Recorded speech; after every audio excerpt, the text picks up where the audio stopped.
Thank you, Mr. Chairman. Ms. Haugen, welcome. Thank you for your testimony.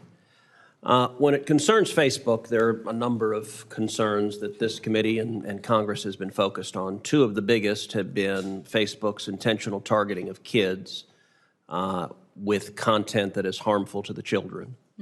And then secondly, and a discrete issue, is the pattern of Facebook and social media engaging in political censorship. I want to start with the first issue, targeting kids. As you're aware, and as indeed the documents that you provided indicated, Facebook's, according to the public reporting on it, Facebook's internal reports found that Instagram makes, quote, body image issues worse for 1 in 3 teen girls. And additionally, it showed that, quote, 13% of British users and 6% of American users trace their desire to kill themselves to Instagram. Is that a fair and accurate characterization of what Facebook's research concluded? I only know what I read in the documents that were included in my disclosure. That is an accurate description of the ones that I have read. Because Facebook has not come forward with the total corpus of their known research, I don't know what their other things say. But yes, there is documents that say those things. So we had testimony last week in the Senate with a witness from Facebook who claimed that information was not accurate and needed to be in context. Now, of course, she wasn't willing to provide the context, the alleged mysterious context. Do you know of any context that would make those data anything other than horrifying and deeply disturbing? Engagement-based ranking and these processes of amplification, they impact all users of Facebook. The algorithms are very smart in the sense that they latch on to things that people want to continue to engage with. And unfortunately, in the case of teen girls and things like self-harm, they develop these feedback cycles where children are using Instagram as to self-soothe, but then are exposed to more and more content that makes them hate themselves. This is a thing where we can't say 80% of kids are okay. We need to say, how do we save all the kids? The Wall Street Journal reported that Mark Zuckerberg was personally aware of this research. Do you have any information one way or the other as to Mr. Zuckerberg's awareness of the research? We have one of the documents included in the disclosures, it details something called Project Daisy, which is an initiative to remove likes off of Instagram. The internal research showed that removing likes off Instagram is not effective as long as you leave comments on those posts. And yet the research directly presented to Mark Zuckerberg said, we should still pursue this as a feature to launch, even though it's not effective, because the government, journalists, and academics want us to do this. Like it would get us positive points with the public. That kind of duplicity is why we need to have more transparency, and why, if we want to have a system that is coherent with democracy, we must have public oversight from Congress. Do you know if Facebook, any of the research it conducted, attempted to quantify how many teenage girls may have taken their lives because of Facebook's products? I am not aware of that research.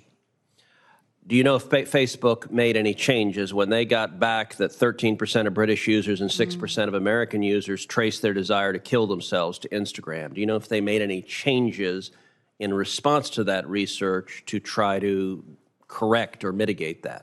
I found it very surprising that when Antonia Davis was confronted with this research last week, she couldn't enumerate a 5-point plan, a 10-point plan of the actions that they took. I also find it shocking that once Facebook had this research, it didn't disclose it to the public, because this is the kind of thing that should have oversight from Congress. So when you were at Facebook, were there discussions about how to respond to this research? I did not work directly on issues concerning children. These are just documents that were freely available in the company, so I am not aware of that. Okay. Do you have thoughts as to what kind of changes Facebook could make to reduce or eliminate these harms? You mentioned earlier concerns around free speech. A lot of the things that I advocate for are around changing the mechanisms of amplification, not around picking winners and losers in the marketplace of ideas. The problems so explain what that means. Oh, sure. So like I mentioned before, you know, like how on Twitter, if you have to click through on a link before you reshare it, small actions like that friction don't require picking good ideas and bad ideas. They just make the platform less twitchy, less reactive. And Facebook's internal research says that each one of those small actions dramatically reduces misinformation, hate speech, and violence inciting content on the platform. So, and we're running out of time, but on the second major topic of concern of Facebook, which is censorship, based on what you've seen, are you concerned about political censorship at Facebook and in big tech? I believe you cannot have a system that has as big an impact on society as Facebook does today with as little transparency as it does.